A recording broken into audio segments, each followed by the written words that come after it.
I want to welcome everyone to this live broadcast of Dad Talks, Improving Your Emotional Intelligence for More Effective Fathering.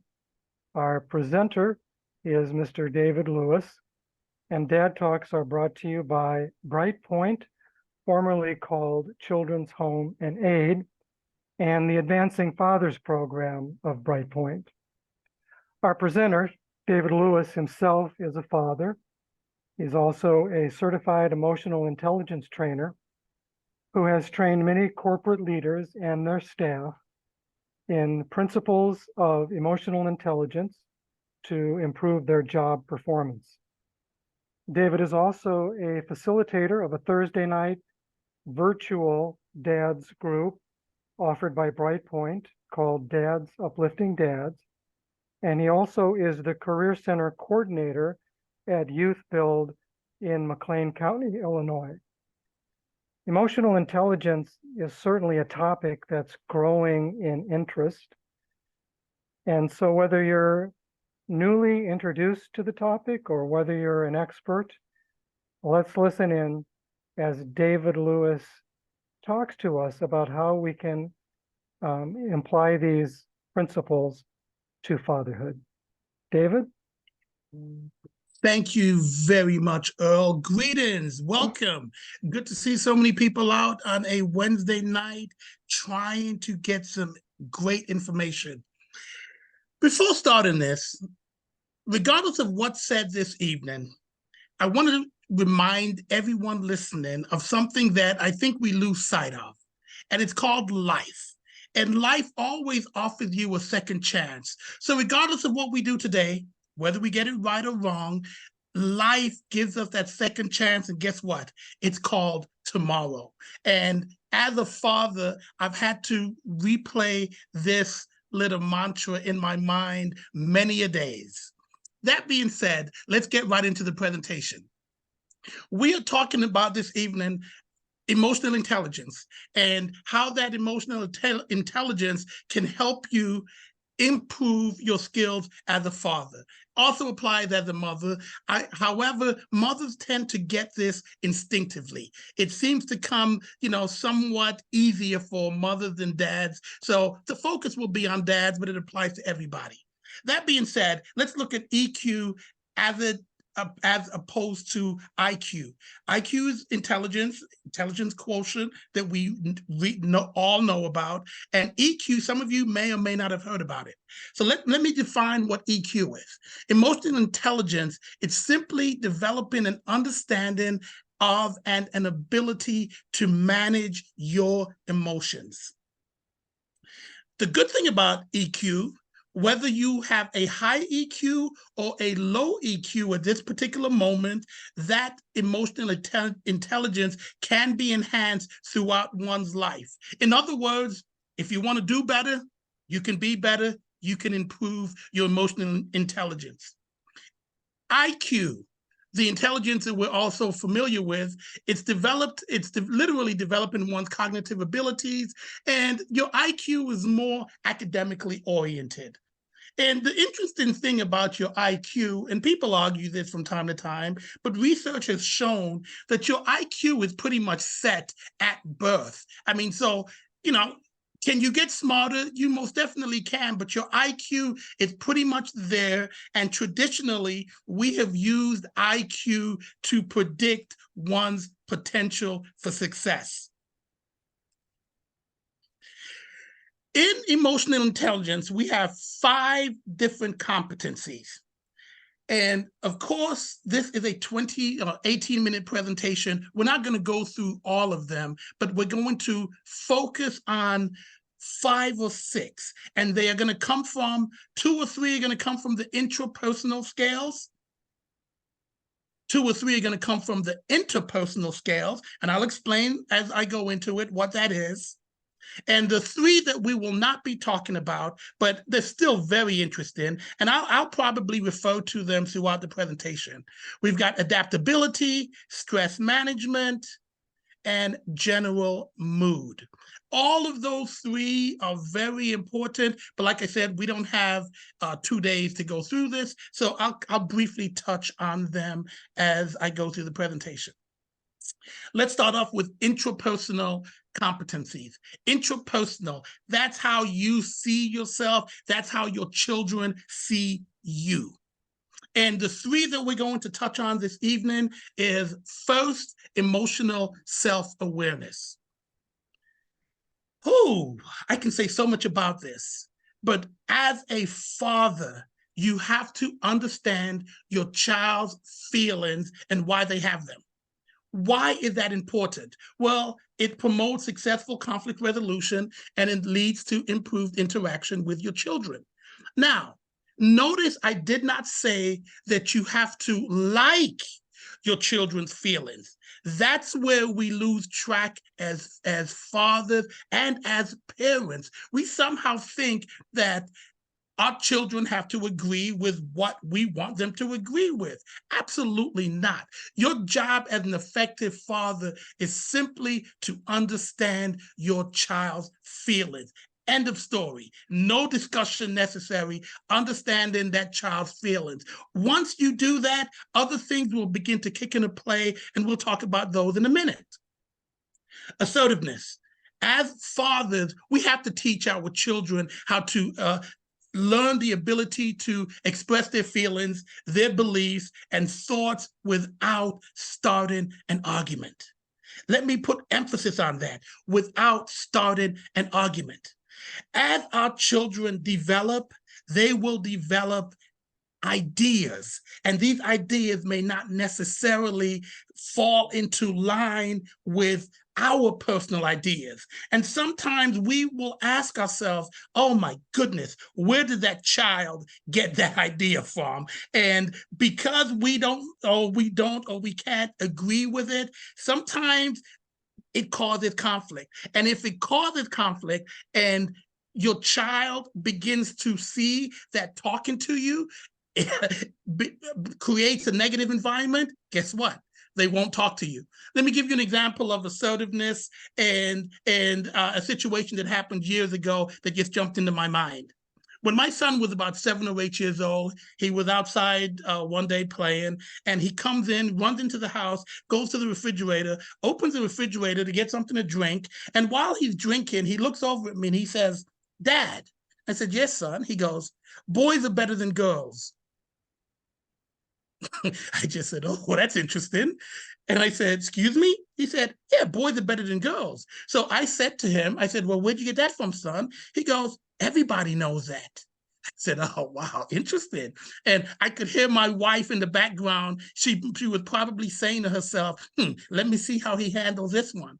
So at that point, I didn't say anything, and I waited for a few minutes. Later on, I then, probably the next time he came in the house, I said, "Son, earlier you said that boys are better than girls. Why did you say that, and what do you mean?"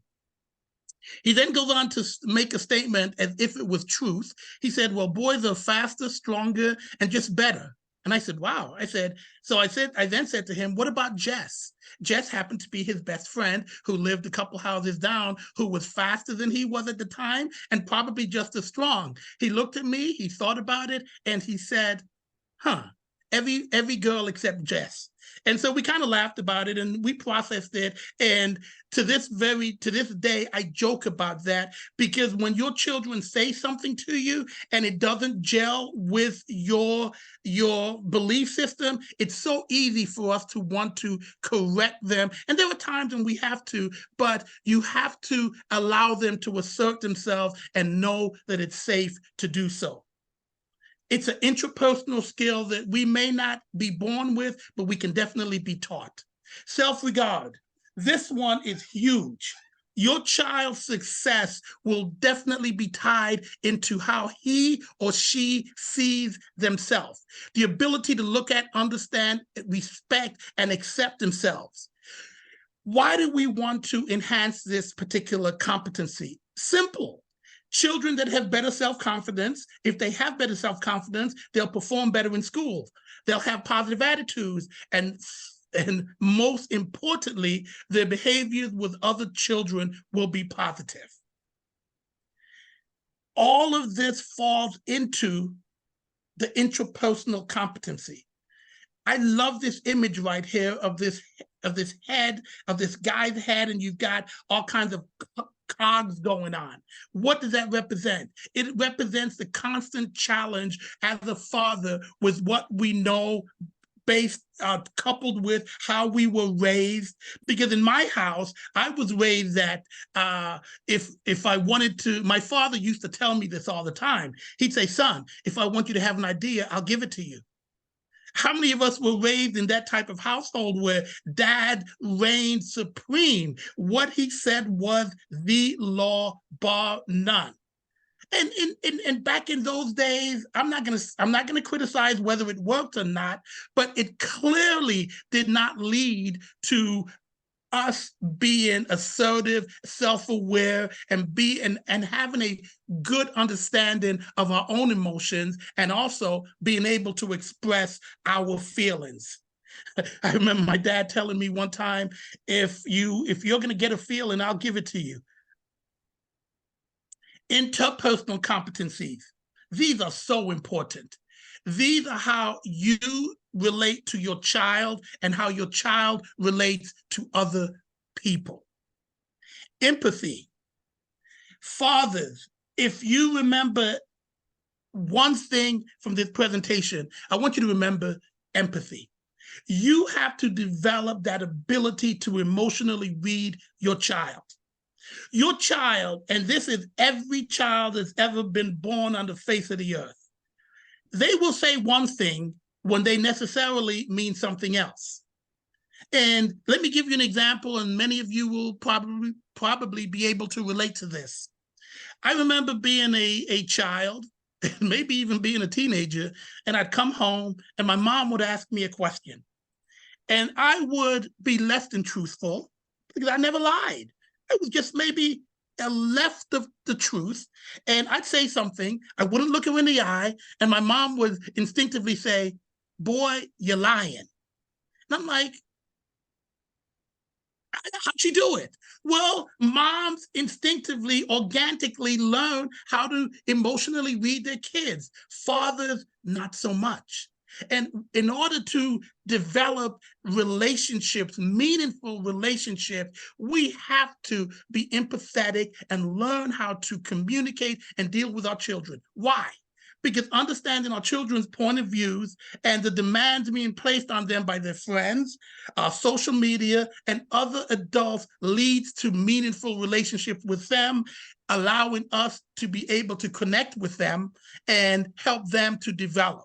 Because let me tell you, you can work 60 hours a week. I don't care if you work 80 hours a week. If you only spend 10 hours with your child, you better make that 10 hours meaningful. So it's not the number of hours, it's the meaningful, substantive pieces that you put into relationships. And being able to emotionally read our children are huge. And so in generations of the past, fathers were emotionally unavailable. And when you have emotionally unavailable fathers, it reflects on the development of that child. This leads us to interpersonal relationships. The ability to establish and maintain mutually beneficial, satisfying relationships with your children by giving and receiving affection. Oh, I remembered back in the day where fathers didn't hug, didn't show that kind of emotion because they wanted to toughen their kids up. Absolutely bizarre. Our kids need our attention and affection in order to maintain satisfying relationships, which then translates into them communicating with us and then being able to communicate with people outside of our households. So interpersonal relationships are extremely important. And every one of these competencies are things that we can improve on today. We can improve on this in 5 minutes. Social responsibility. This is one that I think we overlook quite often. And this one is huge.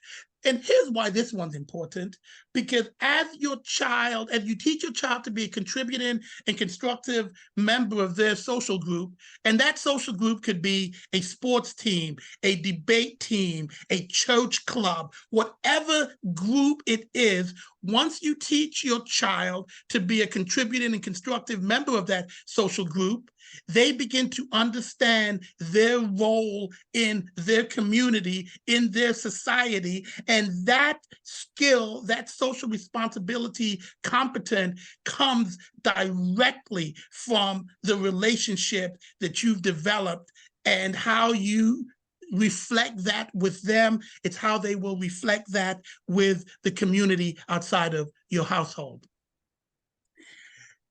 If any of you have ever remembered the old Carnegie program, How to Win Friends and Influence People, that simply that's the Bible, if you will, of self-help. And I remember that ever so well. And you could sum it up by saying the ability to play well with others. We have adults today who don't play well with others because of the lack of relationship that they had with fathers. Yes, I said it, with fathers. That is just a responsibility, a role that it's yours whether you take it or not. Let me be very clear. If you choose to abdicate that role of a father and you choose not to step up and use these competencies, somebody else will. Somebody else will. Because if you don't teach your children the things you want them to learn, they will learn it from outside. And the outside source may not necessarily agree with your value system. So chew on that. The interpersonal competencies, understanding how others feel, so important. Establishing mutually satisfying relationships with others. Now, some of you are listening to this and you're saying, man, I know this. Good for you. If you know this, then get better at it. And some of you may not have heard this before, and it might be new, and it might take a minute to salivate. So let me give you the takeaway points, because I've said quite a few things in a short time, and you may not be sure exactly what's important. So I've summarized the takeaway points of this brief but to the point presentation of what I'd like you to leave this with. As a father, first and foremost, understand your child's feelings and why they have them. When and as children become teenagers, this is how conversations typically go. Hey, Johnny, hey, Sally, how was school today? Okay. That's it. And they will just shut you down. It's your job as a father to dig into that. But what does that mean? Okay. You know, okay. No, I don't know. Tell me, what was okay? What did you do? What did you do at 9 o'clock? Ask closed-end questions. Make them talk to you, because that's how you show them that you care. And it's so easy for fathers, because we're busy, to simply look at our children and go, hey, Johnny, Sally, how'd it go today? And they say, okay. And we're like, good. It lets us off the hook. It lets us off the hook. And then we wonder why they have more meaningful relationships with moms, because moms will sit there and listen to them talk about anything that they so choose to. That's understanding your child's feelings. Allow them to express those feelings, beliefs, and thoughts without starting an argument. When that child says something that you don't agree with, try this.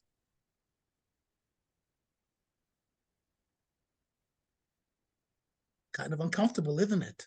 It's hard for some of us not to say anything because we're programmed to always want to fix things. Sometimes it's better to say absolutely nothing and allow them to lead the conversation.